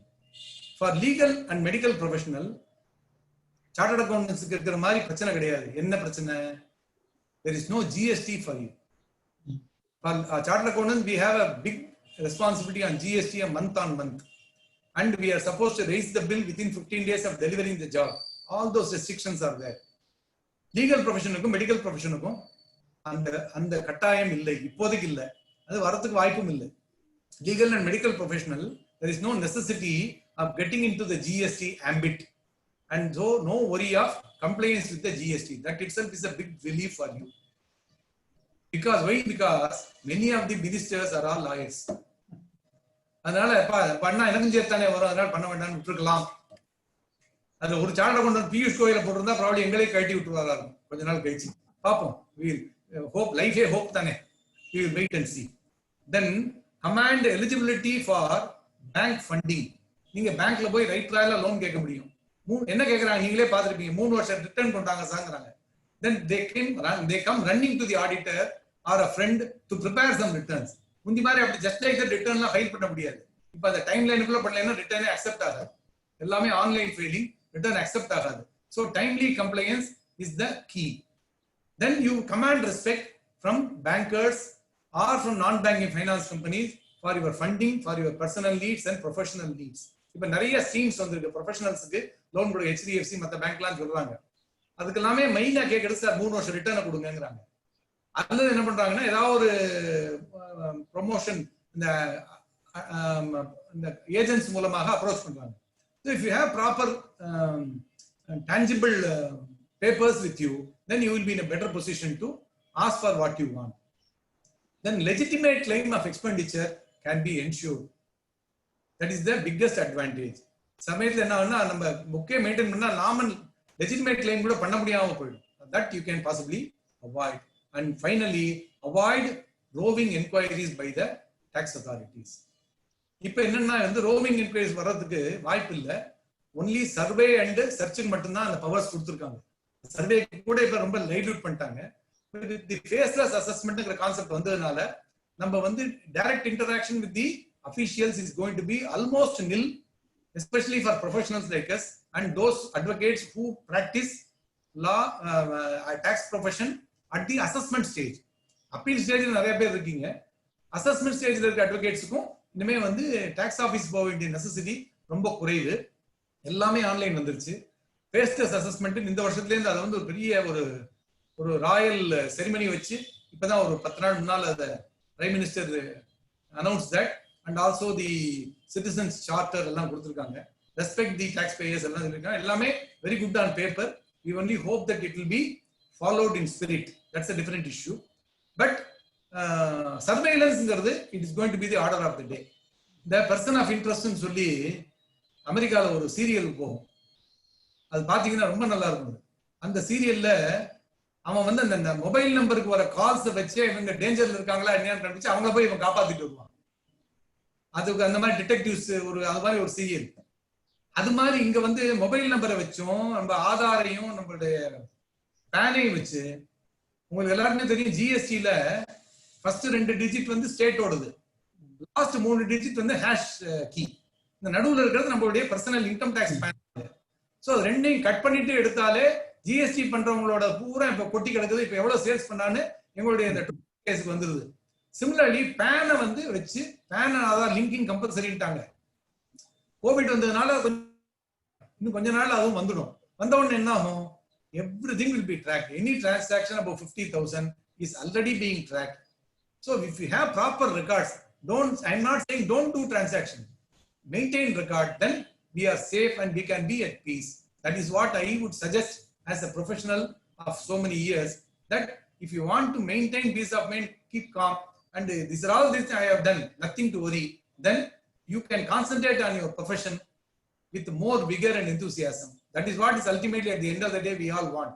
We should be satisfied as professionals. What else? We should have a good family, calm life, and a satisfied professional work. That is what we ultimately aspire for. That will definitely happen. Let tax planning and tax evasion or avoidance be not our disturbing issue. Let it be kept aside, and we will comply with the law and be happy with what we do as professionals. That is why that is how I would like to conclude, and I thank all of you for a patient hearing for about a year, about an hour, and I welcome questions from the audience. Yes, sir. First வந்து நம்ம advocate Suresh sir கேட்டிருக்காரு chat box. Limit of gross total income for availing benefits under section 44 ADA இருக்கு இல்லையா, அது 15 lakhs 50 lakhs 50. Okay. அப்புறம் சுரேஷ் இன்னொரு கேள்வி கேட்டிருக்காரு, the limit for compulsory tax audit எவ்வளவு கேட்டிருக்காரு. அதாவது ரெண்டு இருக்கு அதுல. நான் ப்ரொஃபஷனல்ங்கிறதுனால I confined myself to 50 lakhs. Okay. Traders and business it is up to 2 crores. 1 crore மேல, பட் up to 2 crores நான் சொல்றதுக்கு சில காரணங்கள் இருக்கு. But understanding 1 crore at above னு வெச்சுக்கலாம். Okay. crores அந்த 44 ADA ல அவங்களும் வரலாம். Okay. அல்ல 1 crore மேல இருக்கு, நான் புக்ஸ் மெயின்டெய்ன் பண்ண அவ்வளவு லாபம் இல்லைன்னா அவங்க டாக்ஸ் ஆடிட் வந்துருவாங்க. So tax fees is technically 1 crore, but avoid getting tax audited up to 2 crores. Okay. But for professionals, CAs, lawyers, advocates, actors எல்லாருக்குமே 50 தான். 50 தான். ஓகே. ஒன் மிஸ்டர் ராகவன், எங்க ஏரியாவுடைய residential association president, retired bank employee. அவர் question வந்து is a encomium to you, excellent presentation sir, and his query is just for the expression of his concern. 57.8 million file returns but only 14.6 million pay taxes. Why can't the process be simplified for individuals? அதாவது திருக்குறள்ல 512வது குறள்ல உண்டு. அந்த குறள் எனக்கு சட்டு ஞாபகம் இல்ல. அரசுங்கிறது என்னன்னா எல்லா விதத்திலையும் வருமானத்தை கூட்டணும், அதே சமயத்துல அதுக்கு கூட தடைகள் எல்லாம் அகற்றணுங்கிறது தான் அது. அதாவது the law and garner income simply definitely sir. நான் வந்து 1983ல இருந்த லா இன்னைக்கு இல்ல. உங்க ப்ரொஃபஷனல் எப்படின்னு எனக்கு தெரியாது. As far as I am concerned, income tax law has become more compliance oriented but simplified தான் நான் சொல்லுவேன். என்ன சிம்பிளிஃபைட்னா, இன்வெஸ்ட்மெண்ட் அவென்யூஸ் எல்லாம் குறைச்சிட்டாங்க. 100 செக்ஷன்ல கிளைம் பண்ணலாம், ஜீரோ டாக்ஸ் காம்பா. பெரிய கம்பெனிஸ்லாம் ரிலையன்ஸ் போட்டு 10 வருஷத்துக்கு 5 பைசா கட்டல. மினிமம் டாக்ஸ் வந்த அப்புறம் தான் கட்ட ஆரம்பிச்சாங்க. சோ அதனால கவர்மெண்ட் வந்து எந்தெந்த விதத்துல ரெவென்யூ கார்னர் பண்ணணும்னு நினைக்கிறாங்க. ஆனா அன்பார்ச்சுனேட்லி நான் உங்களுக்கு பிளைனா ஒன்று சொல்றேன், டைரக்ட் டாக்ஸ் கலெக்ஷன் இது வந்து direct tax, income tax, wealth tax எல்லாமே direct tax. Direct tax collection in the GDP is just 8%. கவர்மெண்ட்ல 8% தான் direct tax collection. Direct tax collection தான் கூட. இப்ப இங்க இருக்கிற ஆடியன்ஸும் சரி, ரோட்ல போற எல்லாரும் சரி, every minute we are paying indirect tax. ஜிஎஸ்டிங்கிற உருவத்துல பண்ணாலும் சரி, இல்ல கடையில போய் ஒரு மருந்து வாங்கினாலும் சரி, இல்ல ஹோட்டல்ல போய் ஒரு டிஃபன் வாங்கினாலும் சரி, அதுக்கு உண்டான ஒரு ஜிஎஸ்டியை கட்டுறோம். So common man pays GST, that is why it is called indirect tax. We pay indirect tax. Indirect tax is a tax on the gross, on your basic revenue, whereas direct tax is on your net. If you make a profit, you pay tax. அதனால அந்த percentage குறைவு. அதுலயுமே வந்து tax compliance இல்லாமல் கட்டுறவங்க ஜாஸ்தி. அதனால தான் நம்ம வந்து ரெய்டு வந்தா அதை பத்தி பேசுறோம். அந்த ரெய்டால என்ன ஆகுதுங்கிறத பத்தி தெரியும். பல பிரபலமான ரெய்டுகள் இந்த லாஸ்ட் 1 or 2 years நடந்திருக்கு. ஆனா எந்த மீடியாவும் அதை பத்தி பேசியிருக்கா? அதோட அவுட்கம் என்னன்னு சொல்லியிருக்கா? ஆர்டிஐ போட்டு கேட்டிருக்கா? கேட்காது. காரணம் என்னன்னா that's a subject of taboo. அதுலயும் வந்து செட்டில்மெண்ட் போறாங்க, எத்தனையோ நடக்குது. அதெல்லாம் வந்து ரிப்போர்ட் ஆகாது. டைரக்ட் டாக்ஸ் கலெக்ஷன் எப்போதுமே குறைவா தான் இருக்கும். பிராட் பேஸ் பண்றதுக்கு தான் இப்போ வந்து இந்த மாதிரி வேரியஸ் கன்செஷன்ஸ் கொடுத்து இந்த மாதிரி தொட்ட இடத்துல டிடிஎஸ் பண்ணிட்டாங்க இல்லையா? ஆமா. இப்போ வந்து நீங்க உங்களுக்கு வந்து உங்க பேங்க்ல ஃபீஸ் கொடுக்கும்போது 10% பிடிச்சிட்டு கொடுக்கலாம். அப்ப என்ன ஆகுது? 10% பிடிச்சிட்டான்னு தான் உங்களுக்கு தெரியுது. ஆனா உங்க நேம் வந்து இன்கம் டாக்ஸ் போர்ட்டல்ல ரெஜிஸ்டர் ஆயிடுது. இப்போ ஒரு வருஷம் கழிச்சு நீங்க ரிட்டர்ன் ஃபைல் பண்ணீங்கன்னா மிஸ்டர் ஸ்ரீனிவாசராகவன் உங்க ரிட்டர்ன் ஏன் வரல அப்படின்னு கேட்கறான். So இந்த மாதிரி broad base ஆயிட்டு இருக்கு. It's a continuous fight between the taxpayer and the tax collector. Tax collector. வேற வழியே இல்லை. Excellent answer sir. ரொம்ப சிம்பிளா சொல்லியிருக்கேன் இந்த கேள்விக்கு பதில். இப்போ அடுத்த கேள்வி வந்து இப்போ பிரைவேட் சார்ஜ் வந்திருக்கு. இந்த வருஷத்து இன்கம் டாக்ஸ் அந்த டெட்லைன்லாம் கோவிடால எக்ஸ்டெண்ட் ஆயிருக்கா? நவம்பர் வரைக்கும் எல்லாருக்கும் எக்ஸ்டெண்ட் ஆயிருக்கு. இப்போ நவம்பர் வரைக்கும் எவ்ரிபடி. ஸோ அதுக்கப்புறம் எக்ஸ்டெண்ட் ஆக வாய்ப்பு இருக்கான்னு கேட்குறாங்க. ஏன்னா இப்போ second state of COVID is being on the வந்து டிசம்பர் வரைக்கும் இருக்கு. அதாவது சார் ஜிஎஸ்டி எக்ஸ்டெண்ட் ஆச்சுன்னா இதுவும் எக்ஸ்டெண்ட் ஆகும் சார். அவ்வளவுதான், சிம்பிள் ஆன்சர் சொல்றேன் சார். ஓகே. 1920 ஜிஎஸ்டி எக்ஸ்டெண்ட் ஆச்சுன்னா டாக்ஸ் ரிட்டர்ன் ஃபைல் பண்ணி எக்ஸ்டெண்ட் ஆக வாய்ப்பு இருக்கு. That to only for business and profession, not for ordinary taxpayers. Individuals வருமானு சொல்ல முடியாது. வாய்ப்பு இருக்குன்னு தோணல. ஏன்னா எதுக்காக எக்ஸ்டெண்ட் பண்ணாங்க காரணத்தை நீங்க புரிஞ்சுக்கணும். அதாவது சார் இந்த கோவிட் டைத்துல மார்ச் 31 வரைக்கும் டாக்ஸ் பிடிக்க வேண்டிய சேலரி கிளாஸ் மத்தவங்களுக்கு பிடிச்ச டாக்ஸை கட்டிட்டாங்க, ரிட்டர்ன் ஃபைல் பண்ணல, அல்லது கம்பெனி ஒர்க் ஆகல. அப்புறம் மே ஜூன்ல ரெஸ்யூம் பண்ணாங்க. அதனால 31 மேக்குள்ள பண்ண வேண்டிய டாக்ஸ் டிடிஎஸ் ஃபைலிங்க தே எக்ஸ்டெண்டட். ஓகே. அப்போ they resultant they extended by 3 months for taxpayer also. அதான் லாஜிக். இந்த லாஜிக் ஃபர்தரா எக்ஸ்டெண்ட் ஆகுதுங்கிறது சிச்சுவேஷனை பொறுத்து தான் சொல்ல முடியும். நவம்பருக்கு மேல கட்டணும் சேஃப் சார். நீங்க மார்ச் கணக்கு நவம்பர் மணிக்கு முடிக்கலன்னா நீங்க கணக்கு மேக்ஸிமம் பெனிஃபிட் வாங்கியாச்சு கவர்மெண்ட். ஓகே. அடுத்த question is advocate Mister Meyyappan. If we have almost 93% of the transaction online தான் பண்ணிட்டு இருக்கோம், we fall below 2.5 lakh slab அப்படினா நம்ம வந்து ரிட்டர்ன் ஃபைல் பண்ண வேண்டிய அவசியம் இல்லையான்னு கேக்குறேன். அவசியம் இல்லை. நீங்க you are an assessee only if you have a taxable income. அடிவாங்க. வந்தா தான் return filing compulsory, not otherwise. Okay. அடுத்த क्वेश्चन வந்து நீங்க அக்கவுண்ட் டிரான்சாக்ஷன் இல்லாம நாளைக்கு தெரிய வந்தது என்றால் அப்ப உங்களுக்கு அந்த ப்ராப்ளம் வரதுக்கு வாய்ப்பு இருக்கு. அதுக்கு தயாரா இருக்கணும், அது ரெடியா இருக்கணும். என்ன கேட்டீங்கன்னா கீழே இருந்தா கூட ரிட்டர்ன் போடுங்க நான் எதுக்கு சொல்றேன். காரணம் என்னன்னா அந்த டாக்ஸ் சேஃப்டிக்காக சொல்லல. நாளைக்கு ஒரு லோனுக்கோ இதுக்கோ போறீங்க சார், 2.5 lakh 3 lakhs இருக்கிறவங்க ஒரு ஜூனியர் லெவல் இருக்காங்கன்னு அஸ்யூம் பண்ணிப்போம். aspirations in life, they would like to go for a house, they would like to go for a car loan, அந்த மாதிரிலாம் இருந்ததுன்னா அப்ப வந்து அவங்க வந்து ஒரு டாக்ஸ் ரிட்டர்ன் இருந்தா தான் அவங்களுக்கு. இதுல ஃபிளிப் சைடு ஒன்று இருக்கு, அதை நீங்க கொஞ்சம் கேர்ஃபுல்லா இருக்கணும் எல்லாருமே. என்னன்னா எனக்கு வந்து டாக்ஸபிள் இன்கம் இல்ல sir. For example, I have my father who is 85 years old. He doesn't have to file his returns because he is seen super senior citizen. 5 லட்சத்துக்கு மேல இன்கம் தான் பண்ணணும். அவருக்கு நான் இன்கம் ரிட்டர்ன் ஃபைல் பண்றேன். காரணம் என்னன்னா அவருக்கு டாக்ஸ் பிடிச்சிருக்கான், இன்ட்ரெஸ்ட் டாக்ஸ் பிடிக்கிறான். டாக்ஸ் பிடிக்க வேண்டாம்னு சொல்லி பிடிச்சிட்டான்னு நீங்க, அப்ப உங்களுக்கு இந்த ஒரு பிக்ஸட் டெபாசிட் இருக்கு. பிக்ஸட் டெபாசிட்ல வந்து 50,000 இப்ப டாக்ஸ் பிடிக்க மாட்டான். பிக்ஸட் டெபாசிட் இன்கம் வந்து ஒரு பர்டிகுலர் டெபாசிட்ல இருந்து 60,000 ரூபாய் வருதுன்னு வைங்க. உங்களுக்கு 15G எல்லாம் கொடுத்து வெளியில வர முடியாது, சீனியர் சிட்டிசன் தான் அது இருக்கு. அப்போ 10% 6,000 பிடிச்சிடறான். உங்களுடைய பேர் வந்து உங்க போர்ட்டல்ல ரெஜிஸ்டர் ஆயிடும். நீங்க 26 ஃபார்ம் டவுன்லோட் பண்ணீங்கன்னா இன்னார் வந்து இவ்வளவு பிடிச்சிருக்காங்கன்னு உங்களுக்கு வந்துடும். அதை கிளைம் பண்றதுக்காக ரிட்டர்ன் போடணும் இல்ல, ரீஃபண்ட் வேஸ்டா போகும். இன்னொரு காலமும் வரலாம், நீ ரீஃபண்ட் இவ்வளவு உனக்கு இருக்கு, நீ ஏன் ரிட்டர்ன் ஃபைல் பண்ணு உங்களை தூண்டி விட்டு உங்களை மாட்டிடுவான். அதனால better to file a return if you feel that there are some deduction of tax by somebody on you. உங்க ப்ரொஃபஷனல் இன்கம்லயே பிடிச்சிருக்கலாம்னு வைங்களேன். நீங்க கன்சல்டிங் கொடுக்குறீங்க, ஒரு 50,000 ரூபாய் கொடுக்குறாங்க உங்களுக்கு, அப்ப பிடிச்சிருப்பாங்க.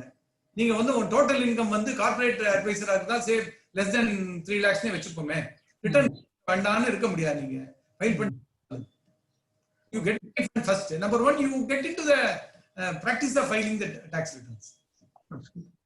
I am not advocating for the department. I am only saying what is beneficial to you. in the interest of the taxpayer. Yes. Yes. So அடுத்த question வந்து name இல்ல. Sir, please tell about the capital gain for selling property. How Sir, to அது பெரிய subject அது. How to பெரிய reinvest subject. சுருக்கமா சொல்லணும்னா நீங்க கேபிட்டல் கெயின்ஸ் இருந்ததுன்னா உங்களுக்கு எந்த விதமான கேபிட்டல் கெயின்ஸ் அதர் தேன் இந்த செக்யூரிட்டிஸ் இல்லாமல் அது வந்து செக்ஷன்ல டாக்ஸ் ஆகிறதுனால வீடு விற்கிறீங்க, லேண்ட் விற்கிறீங்க, அல்ல ஒரு லேண்ட் காம்பன்சேஷன் வருது, அந்த கேபிட்டல் கெயின்ஸ் இருந்து உங்களுக்கு ஒரு வீடு தான் இருக்கு, இன்னொரு வீடு வாங்கக்கூடிய வாய்ப்பு இருக்குன்னா அதுல இன்வெஸ்ட் பண்ணா கேபிட்டல் கெயின்ஸ் அவாய்ட் பண்ணலாம். நான் செக்ஷன் பண்ணி கன்ஃபியூஸ் பண்ணல. ஐ அம் சேயிங் பாசிபிலிட்டிஸ். அல்ல நீங்க வீடு உங்களுக்கு கேபிட்டல் கெயின்ஸ் வந்து பூர்வீக சொத்து மூலமாக வருது, நீங்க சிட்டில ஒரு வீடு வாங்குறீங்க அப்படின்னா அந்த இன்வெஸ்ட்மெண்ட்னாலும் அந்த வருஷத்தில் பண்ணலாம் கட்டாயம் இல்லை. நீங்க வந்து வீடு பேச ஆரம்பிச்சிட்டீங்க, நீங்க ஒரு 10 லட்சம் ரூபாய் அட்வான்ஸ் கொடுத்துட்டீங்க, அப்புறம் பணத்துக்காக பூர்வீக வீடு எடுத்து கொண்டு இங்க போடுறீங்க. இந்த லாஸ்ட் 1 இயர்ல prior to the date of sale last 1 இயர்ல ஏதாவது பொருளுக்கு நீங்க அசெட்டுக்கு இன்வெஸ்ட் பண்ணி பில்டிங்க்கு ரெசிடென்ஷியல் பில்டிங் இன்வெஸ்ட் பண்ணி அதை வந்து நீங்க கட்டி முடிக்கிறதுக்கு 3 வருஷம் டைம் இருக்கு. from the date of sale 3 years time இருக்கு. அது வரைக்கும் கேபிட்டல் கெயின்ஸ் அவாய்ட் பண்ணலாம். அல்லது நீங்க அதை 3 இயர்ஸ்க்குள்ள நான் ஒன்னும் பிளானே பண்ணல, கேபிட்டல் கெயின்ஸ் வந்துருச்சு அப்படின்னா you keep within 6 months from the sale in capital gain savings account. பேங்க்லயே கேபிட்டல் கெயின் சேவிங்ஸ் அக்கவுண்ட் தனியா அக்கவுண்ட் இருக்கு. அதே மாதிரி கேபிட்டல் கெயின்ஸ் ஃபிக்ஸட் டெபாசிட்னே இருக்கு. வச்சிரலாம் நீங்க. within 6 months you should deposit that money if you want to avoid tax. otherwise within 6 months நீங்க அடுத்த advance tax instalment எப்போ அதுக்கு அட்வான்ஸ் டாக்ஸ் கட்டணும், முழுசா கட்டணும், பர்சன்டேஜ் கிடையாது. அதனால within 6 months you invest that money into capital gain savings account or capital gain fixed deposit. Then find a suitable property to buy within 2 years. Construct within 3 years. You can draw the money from that account and spend it after giving a declaration to the bank. These are all the broad avenues available. There is restrictions irukku. I don't want to go into the subject now. Okay. These are there. ஒருத்தருக்கு வந்து already வந்து அவர் பேர்ல 2 வீடு இருக்குன்னா 3வது வீடுக்கு போட முடியாது, இன்வெஸ்ட் பண்ண முடியாது. இது வரைக்கும் பண்ணலாம். சோ மேக்ஸிமம் டைம் வந்து 3 இயர்ஸ். சார் எனக்கு ஆல்ரெடி இருக்குன்னா நீங்க வந்து ஒரு 4 வருஷத்துக்கு நீங்க வந்து இதுல இன்வெஸ்ட் பண்ணிக்கலாம். ரூரல் எலக்ட்ரிஃபிகேஷன் பாண்ட் அல்லது இந்த electrification bond and road bond இருக்குனா இது இன்வெஸ்ட் பண்ணிருக்கலாம் up to 50 lakhs but 4 years. ஆமா, அந்த இன்ட்ரஸ்ட் வந்து டாக்ஸ் ஆகும். That's a income. Okay sir. அது 3 இயர்ல பண்ண முடியாது. 2 வருஷமா ஸ்ப்ளிட் பண்ணி பண்ணலாம்னு தான் சொல்லிட்டு இருந்தாங்க. அதே பண்ணிட்டா total can be only 50. Only 50. That's sir. Thank you. He said thank you once again. Okay. And one Mr. Swaminathan from Madras Tax Board wants to talk to you. ரொம்ப wonderful presentation sir, speaker ku. In fact, I am a standing counsel for the income tax department. My request to all the participants, veru loanukaga matram unga return file panna vendam. In fact, actually when you aspire for a judge post or you aspire for any government post as a standing counsel or any other thing, definitely 3 வருஷத்தோட income tax return எப்போதுமே கேக்குறாங்க. Therefore, I request all the advocates to definitely file the return of income within the due date as stated by the speaker. ஏன்னா முன்னாடி எல்லாம் மேனுவலா file பண்ணும்போது எப்ப வேணாலும் file பண்ணலாம்னு இருந்தது, as rightly pointed out by the speaker. But I request all the speakers to file the participants to file their income tax return. சீக்கிரம் file பண்ணிடுறேன் சார். சார் ஒரு சின்ன query சார் உங்ககிட்ட இருந்து சார். சார் ஜெனரலா standing கவுன்சிலுக்கு answer பண்றதுக்கு எனக்கு தெரியுமா தெரியல சார் நீங்க வேற இது ஜெனரலா இருக்கும் சார். பாதி பேருக்கு வந்து as it is அவங்க வந்து ரெண்ட் எடுத்து யாருமே அட்வொகேட் ஆபீஸ் வச்சிருக்க லெவல்ல ஒரு ஜூனியர் அட்வொகேட் ஒருத்தர் இருக்கார். ஆத்துலயே அவர் வந்து ஒரு ரூமை வந்து தனியா வந்து converting it as an office or something like that. அவரோட எலக்ட்ரிசிட்டி பில் அந்த ஆத்துல பே பண்ண எலக்ட்ரிசிட்டி பில்ல நான் எக்ஸ்பெண்டிச்சரா கிளைம் பண்ண முடியும். ப்ரொபோர்ஷனேட்டா பண்ணலாம். என்னுடைய off the cuff answer will be you can take reasonable expenditure. So answer. In fact, if he is able to demarcate his room, இவர் உட்கார ரூம், இவருடைய ஜூனியர் ரூம் எல்லாம் இவர லைப்ரரி எல்லாம் சேர்த்து ஒரு வீடு 1500 சதுர வீட்ல ஒரு 500 சதுர இருக்குன்னா அதுக்கு ரெண்ட் கூட அவர் கிளைம் பண்ணலாம். That's what I just wanted that he has paid that rent to his wife and சொந்த வீடு இருந்தா பண்றது கஷ்டம். அவங்க மனைவி பேர்லயோ இல்ல மத்த ரிலேட்டிவ் பேர்ல இருக்கு அந்த வீட்ல இருக்காருன்னா he is legitimate enough to claim that expenditure. அந்த ரெண்ட் எலக்ட்ரிசிட்டியுமே ப்ரொபோர்ஷனேட்டா சார் அதுக்கப்புறம் நீங்க அந்த 44 ADA ஒன்னு சொன்னேன், நான் அந்த presumptive tax of 50%. Presumptive tax. இப்ப அந்த 50 lakhs எனக்கு இன்கம் இருக்கிறதுல நான் வந்து புஸ்தக கணக்கெல்லாம் எழுதி எனக்கு வந்து பொறுத்த வரைக்கும் 10 லட்ச ரூபா தான் செலவை காட்ட முடிஞ்சது. பட் மீதி 40 லட்ச ரூபான்னு எனக்கு ப்ராஃபிட்டை காட்ட வேண்டிய நிலைமை நிர்பந்தம் வருது. சோ இத கணக்க வச்சு காமிச்சு நான் அந்த 40 லட்ச ரூபாய் காட்டுறதை விட இந்த கணக்கை டிஸ்கார்ட் பண்ணி நான் presumptive taxல 50%க்கு போக முடியும். நீங்க நாளை கோர்ட்டுக்கு போனீங்கன்னா மாட்டிக்க போறீங்க. இல்ல சார், அது பெனிஃபிஷியலா இருக்குங்கிறதுனால அது பண்ணலாமாங்கிறது கேக்குறேன். You are entitled to do that. Doctors are doing. It is come as a big boon to them. I am not decrying them. I am only saying they don't have time to maintain books.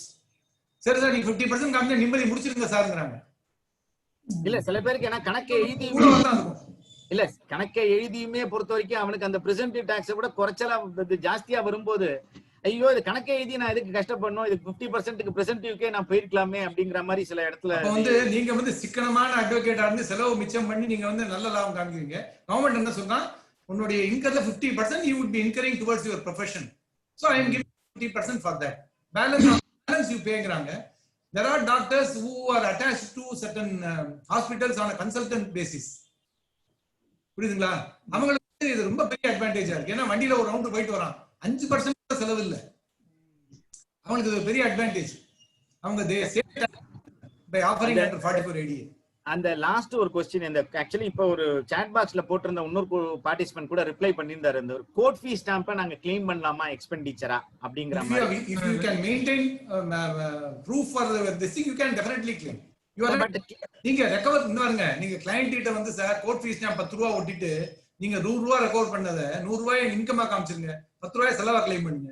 அல்லது court charges நீங்க வாங்குறீங்க, again that you are incurring this expenditure, nothing wrong. So I can claim the court fee expenditure. Sure. It is part of your profession. நாங்க ரெகுலரா பண்ணிட்டு இருக்கோம் sir. பிரச்சனை இல்ல. என்ன பிரச்சனை இப்ப கோவிட்ல என்ன ஆகுதுன்னா, to avoid parties visiting us and giving the cash in currency, to avoid touching the currency, நாங்க எல்லாரையும் வந்து எங்க பேங்க்ல கட்டிக்கணும்னு சொல்லிருக்கோம். நல்லது. அப்ப நீங்க செலவு நீங்க தந்தாமல எழுதணும் இல்ல? ஆமா, அந்த செலவு எழுதும்போது இத நோட் பண்ணி வச்சுக்கணும். யாரும் அங்கதான் it is சின்ன டவுட் planning only. அதுலதான் டவுட் என்னன்னா இல்ல சார், அதுல சின்ன டவுட் என்னன்னா இந்த கோர்ட் ஃபீ எக்ஸ்பெண்டிச்சரை நான் வந்து கிளையண்டே கட்டறதுனால அத நான் செலவுல எழுத முடியுமாங்கிறது ஒரு பெரிய கேள்வி. இல்ல சார், கோர்ட் ஃபீக்கு அவர் பணம் கொடுத்தாருன்னு வைங்க, you debit this court fee expenditure to that account, net you offer as income. ஆமா. நான் என்ன பண்றேன்னா கோர்ட் ஃபீ வந்து இப்ப ஆன்லைன்ல கோர்ட் ஃபீ தான் வாங்குறேன். சோ என்னோட அக்கவுண்ட்ல இருந்து ஸ்டாம்பிங் போயிடுறதால என்னால முடியுது. ஸ்டாம்பிங் வாங்காம நீங்க ஸ்டாம்ப் அண்ட் ஆர்டர் வாங்கும்போது it's a biggest issue. Yes. அப்ப சார் சொல்ற மாதிரி ரெக்கார்ட் இருக்கு உங்களுக்கு. ஆமா, அது பேங்க்ல இருந்து ஸ்டேட்மென்ட் வாங்கலாம். நீங்க தனியார் வெண்டாட்ட வாங்கும் பொழுது அவன் வாங்குற கமிஷனுக்குலாம் நாங்க அக்கவுண்ட் காட்ட முடியாது. Okay. So I incur a commission of at least 25,000 rupees per year on purchase of court stamp இது மட்டும் தனியா மட்டும். அது மட்டும் பெரிய லாஸ் வருது. சோ அத தனியா ஒரு அக்கவுண்ட் மெயின்டெய்ன் பண்ணி வாங்க. பட் விளையாட்ட சொல்லணும்னா consistently show it as an expenditure, you will be proved right. In fact actually நீங்க கரண்ட் அக்கவுண்ட் சொன்னது ரொம்ப நிஜமாவே பாதி பேர் தெரியாம 1 லட்ச ரூபா 2 லட்ச ரூபா போட்டு அதை எப்படி எக்ஸ்பிளைன் பண்றது இன்கம் டாக்ஸ் டிபார்ட்மென்ட்க்குன்னு தெரியாம they suffer a lot. In fact it's a wonderful advice from you sir. Saminathan sir, அந்த பாதி வேளை நானும் ஒருத்தன். It's an excellent idea, suggestion. I think I will spend to act maximum as possible. Thank you very much sir. Thank you sir. Thank you Mr. Swaminathan.